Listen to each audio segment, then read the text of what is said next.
Pourquoi êtes-vous si craintifs ? Nous annonce le Seigneur. N'avez-vous pas encore la foi ? Dans l'Évangile selon saint Marc, chapitre 4, 35-44. Est-ce si facile de répondre à cette question ?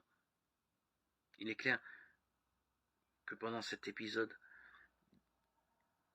où les disciples ont dû être chavirés par la tempête, la foi en Jésus ne nous isole pas de la crainte. Elle ne nous rend pas non plus insensibles à d'autres difficultés de la vie, telles que la perte d'un être cher.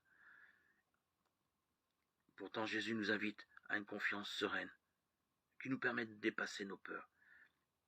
Il ne s'agit ni de naïveté, ni d'une confiance aveugle, mais d'un abandon. C'est de lui que jailliront en nous des forces insoupçonnées. Cette voie vers la confiance est cependant jalonnée de tempêtes. Notre barque tangue parfois fortement. Dans ce passage,